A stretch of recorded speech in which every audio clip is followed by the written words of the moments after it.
SIR শুনানি শুরু ডিসেম্বরের শেষ সপ্তাহে। এসআইআর শুনানি শুরু ডিসেম্বরের শেষ সপ্তাহে। এসআইআর শুনানিতে প্রাথমিক পর্যায়ে ডাকা হচ্ছে 31,39,815 জনকে। আরো বিস্তারিত জানবো সত্যসুন্দর ভট্টাচার্য প্রতিনিধি রয়েছেন ফোন লাইনে। সত্যসুন্দর, কি জানতে পারা যাচ্ছে? দেখো, এসআইআর এর নোটিশ জারি হওয়ার পরেই কিন্তু রাজ্যে এসআইআর এর শুনানির কাজ শুরু হবে, যেটা জানা যাচ্ছে যে কমিশনের সূত্র মারফত যে ইতিমধ্যেই কিন্তু তার প্রস্তুতি শুরু করে হয়ে গিয়েছে এবং যে সংখ্যাটা উঠে আসছে সেটা হলো রাজ্যে মোট 31,39,815 জন ভোটারকে তাদেরকে শুনানিতে রাখা হবে প্রাথমিক পর্যায়ে, এবং তারপরে পর্যায়ক্রমে যে সমস্ত আনম্যাপ রয়েছে অর্থাৎ সেই সংখ্যাটা কিন্তু 1,36,00,000।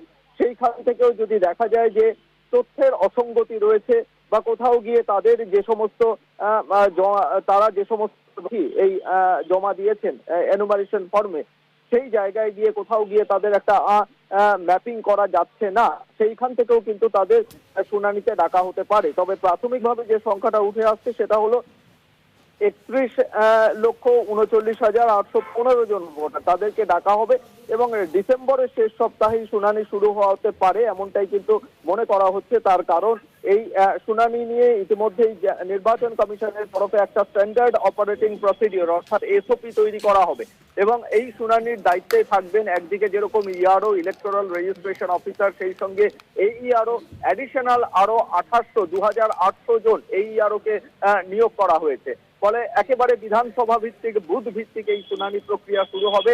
জেলা শাসকের দপ্তর, এসডিও, এমনকি যে বিডিও অফিস রয়েছে সেখানে প্রাথমিকভাবে চিহ্নিতকরণের কাজ করা হচ্ছে এমনটাই সূত্র মারফত জানা যাচ্ছে। তবে এই নোটিশ জারির পর থেকেই একেবারে সিস্টেম জেনারেটেড এই নোটিশ জারি হবে ভোটারদেরকে, যাদেরকে শুনানিতে ডাকা হবে, কবে কোথায় ডাকা হচ্ছে সেই বিষয়টাও কিন্তু তাদের নোটিশে উল্লেখ করে দেওয়া হবে এবং বিএলও সেই নোটিশ সার্ভ করবে ভোটারদেরকে। ফলে যারা শুনানিতে অংশগ্রহণ করবেন তারা নোটিশ পাওয়ার পরে কিন্তু নির্ধারিত দিন নির্দিষ্ট সময়ে তারা নিজেদের যে নথিপত্র রয়েছে নির্বাচন কমিশনের গাইডলাইন অনুযায়ী যে 11টা নথির মধ্যে যে কোনো একটি নথি তাদেরকে সেখানে জমা দিতে হবে এবং সেখানে ইআরও এবং মাইক্রো অবজারভার তারা উপস্থিত থাকবেন। ফলে তাদের সামনে সেই গোটা বিষয়টি কিন্তু তাকে সেই নথিগুলো তাকে দিতে হবে এবং সেই নথির যদি দেখা যায় যে সন্তোষজনক বলে মনে করছে নির্বাচন কমিশন, তাহলে তার নাম চূড়ান্ত ভোটার তালিকায় অন্তর্ভুক্ত হবে বলে কমিশন সূত্রে জানা যাচ্ছে।